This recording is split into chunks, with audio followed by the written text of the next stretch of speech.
Learn English Everyday YouTube channel. English பேசுறதுக்கான தொடர்ச்சியான lesson நம்ம பார்த்துட்டு இருக்கோம். இதுக்கு முன்னாடி லெசன்ல நம்ம வந்து கேன் பத்தி பார்த்திருந்தோம். கேன் வச்சு எப்படி क्वेश्चन கேட்கலாம், கேன்ல வந்து ஒரு क्वेश्चन கேட்கும்போது அதுக்கு எப்படி நம்ம ஆன்சர் பண்ணணும் அப்படின்றத டீடைலா பார்த்துருந்தோம். அந்த வீடியோ நீங்க பார்க்கலன்னா அதோட லிங்க் நான் டிஸ்கிரிப்ஷன்லயும் கார்ட்லயும் மென்ஷன் பண்ணிருக்கேன், செக் பண்ணி பாருங்க. இன்னைக்கு நம்ம மைன் பத்தி தான் பார்க்க போறோம். மை அப்படிங்கறத எங்க யூஸ் பண்ணணும், மைன் அப்படிங்கறது எங்க யூஸ் பண்ணணும், இது ரெண்டுக்குமே ஒரே மாதிரியான மீனிங் இருந்தாலும் நம்ம இங்கதான் யூஸ் பண்ணணும் அப்படின்ற ஒரு சின்ன ரூல் இருக்கு. அந்த ரூல் தெரிஞ்சுக்கிச்சுன்னா நம்ம ஈஸியா ஒவ்வொரு சென்டென்ஸ் மேக் பண்ணி பேசும்போது பேச முடியும். இப்ப மை அப்படின்னா என்னுடைய அப்படின்னு அர்த்தம். ஓகே, மை அப்படின்றது என்னுடைய அப்படின்னு அர்த்தம். மைன் அப்படின்னா ஒண்ணுமே இல்லைங்க, ரொம்ப சிம்பிள். என்னுடையது, என்னுடையது, இது என்னுடைய, இது என்னுடையது அப்படின்னு சொல்றது மட்டும்தான் டிஃபரன்ஸ். ஓகேங்களா? ஸோ இதை வந்து நம்ம கரெக்டா எந்த இடத்துல யூஸ் பண்ணணும், சென்டென்ஸ்ல எங்கெங்கெல்லாம் வரும் அப்படின்றத நம்ம ஒன் பை ஒன்னா டீட்டெயிலா கத்துக்கலாம்.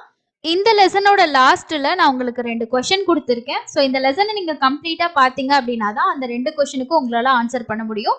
அதனால இந்த லெசனை ஸ்கிப் பண்ணாம ஃபுல்லா பார்த்துட்டு நல்லா அண்டர்ஸ்டாண்ட் பண்ணிட்டு அந்த 2 கொஸ்டினுக்கும் கரெக்டா ஆன்சர் பண்ணுங்க. ஸோ வாங்க இன்னைக்கு அந்த லெசனுக்குள்ள போகலாம். ஃபர்ஸ்டே பார்த்துட்டோம் மை அப்படின்னா என்ன, மைன் அப்படின்னா என்ன அர்த்தம் அப்படின்ட்டு. மைனா என்னுடைய அப்படின்னு அர்த்தம், மைன் அப்படின்றது என்னுடையது. ஓகே, இங்க வந்து பாருங்க மை அப்படின்றத நம்ம எங்க யூஸ் பண்ணணும் அப்படின்றதுக்கான ரூல் இருக்குன்னு சொன்னேன் இல்லையா. சோ மை அப்படிங்கிறத நம்ம எங்க யூஸ் பண்ணணும்னா ஒரு நவுனுக்கு முன்னாடி யூஸ் பண்ணணும். ஒரு நவுனுக்கு முன்னாடி, அது வந்து புக்கா இருக்கலாம், பெண்ணா இருக்கலாம், ஹீயா இருக்கலாம், ஷீயா இருக்கலாம், ஃப்ரெண்டு, எது வேணாலும் இருக்கலாம். ஒரு நவுனுக்கு முன்னாடி நம்ம மை வந்து யூஸ் பண்ணணும். மைன் அப்படிங்கறத எங்க யூஸ் பண்ணணும்னா ஒரு சென்டென்ஸோட கடைசியில வந்து யூஸ் பண்ணணும். ஓகேங்களா? சோ சிம்பிளா புரிஞ்சுக்கணும் அப்படின்னா இந்த மை அப்படிங்கிறது வந்து ஒரு வேர்டுக்கு முன்னாடி யூஸ் பண்ணணும். இது வந்து ஆஃப்டர் த வேர்ட். ஓகே, ஒரு வார்த்தைக்கு அப்புறம் யூஸ் பண்ணணும். ஓகே, சிம்பிளா புரிஞ்சுக்கிட்டா. கீழே வந்து பாருங்க, இது வந்து தான் ஸ்ட்ரக்சர். ஒரு சென்டென்ஸ்ல வந்து எப்படி யூஸ் பண்ணணும் அப்படின்ற ஸ்ட்ரக்சர். நம்ம என்ன சொன்னோம், நவுனுக்கு முன்னாடி. ஸோ இந்த இடத்துல உங்களுக்கு நவுன், ஓகே, நவுன் வச்சுக்கலாம். அந்த நவுனுக்கு முன்னாடி மை யூஸ் பண்ணணும். இங்க வந்து எனி வேர்டு, நவுனோ சம்திங் வந்து அதுக்கப்புறம் மைன் அப்படின்றது வரும். இந்த ஸ்ட்ரக்சர்ல தான் நம்ம ஒரு சென்டென்ஸ் மேக் பண்ணி பேசணும். ஓகே, இன்னும் உங்களுக்கு கிளியரா புரியணும் அப்படின்னா எக்ஸாம்பிள் பார்க்கும்போது இன்னும் நல்லா கிளியரா புரியும். ஃபர்ஸ்ட் எக்ஸாம்பிள் பாருங்க, this is my bike. So இது வந்து இங்க பைக் அப்படின்றது என்னது, நவுன். ஓகே, இந்த நவுனுக்கு முன்னாடி என்ன வந்திருக்கு, மை. அப்ப நம்ம ஃபர்ஸ்ட் என்ன பார்த்தோம் ரூல், ஒரு நவுனுக்கு முன்னாடி மை அப்படிங்கிறத யூஸ் பண்ணணும்னு நம்ம சொன்னோம். அப்போ இங்க நவுன் அப்படிங்கிறது பைக்கு, பைக்குக்கு முன்னாடி மை அப்படின்னு சொல்லி யூஸ் பண்ணியிருக்கோம். இங்க பாருங்க மைனுக்கான எக்ஸாம்பிள் சென்டென்ஸ் பாருங்க, this bike is mine. Okay, இந்த மைனுக்கு முன்னாடி இங்கதான் நவுன் இருக்கு. ஸோ ஆஃப்டர் த நவுன் தான் என்ன பண்றோம், மைன் அப்படிங்கிறத யூஸ் பண்றோம். இந்த சென்டென்ஸோட கடைசியா இந்த மைன் வந்து வந்திருக்கு. ஸோ இங்க வந்து பாருங்க, இதோட அர்த்தம் என்னன்னா இது என்னுடைய பைக். ஓகே, இது என்னுடைய பைக். இதே வந்து திஸ் பைக் இஸ் மைன்னு சொல்லும் போது இந்த பைக் என்னுடையது, இது என்னுடைய பைக், இந்த பைக் என்னுடையது. ஸோ உங்களுக்கு இது ரெண்டுக்கும் இப்போ டிஃபரன்ஸ் நல்லாவே புரிஞ்சிருக்கும். இன்னொரு எக்ஸாம்பிள் பாருங்க, this is my car. Okay, இங்க வந்து கார் அப்படின்றது நவுனு. அப்ப நவுனுக்கு முன்னாடி நம்ம என்ன பண்றோம், மை அப்படிங்கிறத ஆட் பண்றோம். அதே மாதிரி this car is mine. Okay, இது காருக்கு அப்புறமா மைன் அப்படின்றது வந்திருக்கு. ஓகே, சிம்பிளா இந்த சென்டென்ஸ் உங்களுக்கு எப்படி மாறுது அப்படின்றதும் புரிஞ்சிருக்கும். இது என்னுடைய கார் அப்படின்னு நம்ம சொல்லணும்னு நினைச்சோம்னா திஸ் இஸ் மை கார் அப்படின்னு சொல்லிட்டு போயிடலாம். இதுவே இந்த கார் என்னோடது சொல்லுவோம், என்னோடது அப்படின்னு சொல்லி நம்ம அழுத்தி மென்ஷன் பண்ணுவோம், என்னோடது தான் அப்படின்னு சொல்லும் போது நம்ம திஸ் கார் இஸ் மைன் அப்படின்னு சொல்லி சொல்லணும். ஓகே, அடுத்தது வந்து பாருங்க, இந்த ஒரு சென்டென்ஸ் வந்து உங்களுக்கு கொஞ்சம் டிஃப்ரெண்டா இருக்கும். இதுல என்ன அப்படின்னா, யுவர் பென் இஸ் ரெட். உங்களோட பேனா வந்து ரெட் கலர், உங்களோட பென் ரெட், என்னோடது பிளாக். ஸோ நம்ம சொல்லுவோம் இல்லையா, என்னோடது பிளாக், உங்களோடது ரெட், என்னோட பிளாக்னு நம்ம பேசும்போது சொல்லுவோம். ஸோ இங்க வந்து நம்ம மைண்ட் தான் யூஸ் பண்ணோம் அப்படின்றதுல மை பென்னு சொல்லலாம். Your pen is red, my pen is பிளாக்னு சொல்லலாம். பட் வந்து ஷார்ட்டா இந்த இடத்துல வந்து நம்ம ஷார்ட்டா அண்ட் வந்து பாத்தீங்கன்னா ஸ்வீட்டா சொல்லணும்னு சொல்லுவாங்க இல்லையா, அப்படி இருக்கும்போது இந்த இடத்துல மைன் அப்படின்னு யூஸ் பண்றது தான் கரெக்டா இருக்கும். யுவர் பென் இஸ் ரெட், உங்களோட பேனா ரெட், என்னுடைய பேனா பிளாக். ஓகே, மைன் இஸ் என்னுடையது பிளாக் அப்படின்னு சொல்றோம். அதாவது இங்க வந்து நம்ம பெண்ணை தான் மென்ஷன் பண்ணி சொல்றோம். ஸோ இங்க நம்ம மை பென் அப்படின்றது திரும்பவும் மை பென் அப்படின்னு யூஸ் பண்றது நல்லா இருக்காது. அப்போ நம்ம இங்க மைன் அப்படின்னு யூஸ் பண்றது தான் ஷார்ட்டா ஸ்வீட்டா இருக்கும். இதே மாதிரி இன்னொரு எக்ஸாம்பிள் பாருங்க, யுவர் ஷர்ட் இஸ் டர்ட்டி. உங்க சட்டை அழுக்கா இருக்கு, என்னோடது கிளீனா இருக்கு. புரியுதுங்களா? உங்களோட சட்டை அழுக்கா இருக்கு, என்னோடது கிளீனா இருக்கு. ஸோ சிம்பிளா அப்படிதான் நம்ம பேசுவோம் இல்லையா? இல்லைன்னா உங்களோட சட்டை அழுக்கா இருக்கு, என்னோட சட்டை கிளீனா இருக்கு அப்படின்னு நம்ம சொல்ல மாட்டோம். என்னோட சட்டைன்னு சொல்ல மாட்டோம், என்னோடது கிளீனா இருக்கு அப்படின்னும் போது நம்ம இங்க மைன் அப்படின்னு. ஸோ மை ஷர்ட் இஸ் கிளீனும் சொல்லலாம், பட் ஷார்ட்டா ஸ்வீட்டா சொல்லணும் அப்படின்னா மைன்.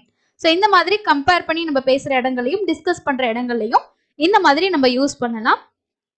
அடுத்தது நம்ம பார்க்க போறது வந்து பாத்தீங்கன்னா, ஒருத்தவங்க வந்து கொஸ்டின் கேட்கறாங்க, சம்மன் வந்து கொஸ்டின் கேட்கறாங்க அப்படின்னா அப்போ நம்ம எப்படி வந்து ஆன்சர் பண்ணணும், இந்த மைனை வச்சு நம்ம எப்படி வந்து ஆன்சர் பண்ணணும். மேக்சிமம் பாத்தீங்கன்னா இந்த மாதிரி கொஸ்டின் கேட்கும்போது நம்ம அதிகமா மைன் அப்படின்னு சொல்லி தான் யூஸ் பண்ணுவோம். ஸோ மை அப்படின்னு சொல்லலாம், பட் மைன் அப்படின்றது தான் கரெக்டா இருக்கும் ஆன்சர்.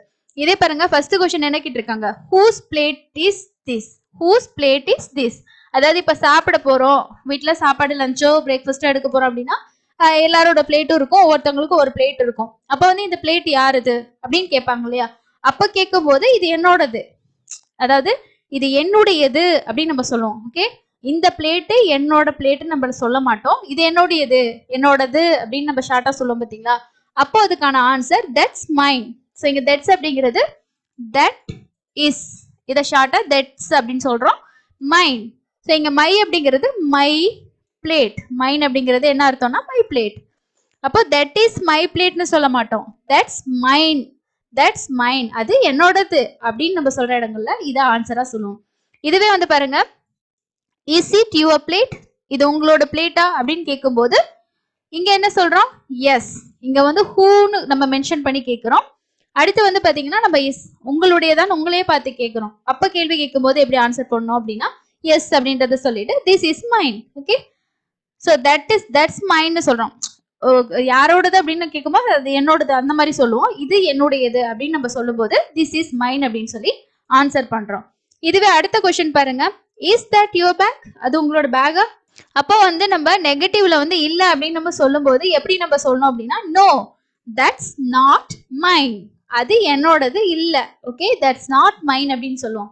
இதுவே வந்து இது உங்களோட போனா, இந்த phone is this your phone, இது உங்களோட போனா அப்படின்னு நம்ம கேள்வி கேட்டோம் அப்படின்னா இல்ல ஆமானா எஸ் சொல்லிட்டு திஸ் இஸ் மைன் அப்படின்னு நம்ம சொல்லுவோம். இல்ல அது என்னோட போன் இல்லைன்னா no this is not mine, this is not mine அப்படின்னு சொல்லி சொல்லணும். இப்போ உங்களுக்கு இந்த மைன் எப்படி யூஸ் பண்றது, ஒருத்தவங்க கொஸ்டின் கேட்டா அதுக்கு எப்படி நம்ம ஆன்சர் பண்றது, இதனால கிளியரா உங்களுக்கு புரிஞ்சிருக்கும்னு நினைக்கிறேன். இந்த மாதிரி நிறைய நீங்க ப்ராக்டிஸ் பண்ணும்போது இன்னும் ஈஸியாவே உங்களுக்கு வரும்.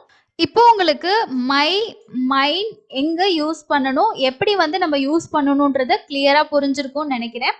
உங்களுக்கான டெஸ்ட் என்ன அப்படின்னா, இது என்னுடைய வீடு, இந்த சட்டை என்னுடையது, இது என்னுடைய வீடு, இந்த சட்டை என்னுடையது, இத ரெண்டையும் எப்படி நம்ம சொல்லலாம் அப்படின்றத கமெண்ட்ஸ்ல ஷேர் பண்ணுங்க. இதே மாதிரி உங்களுக்கு ஓனாவும் இன்னும் சென்டென்ஸ் கிரியேட் பண்ண முடிஞ்சது அப்படின்னா எக்ஸ்ட்ராவா 4 சென்டென்ஸ் கமெண்ட்ஸ்ல கமெண்ட் பண்ணுங்க.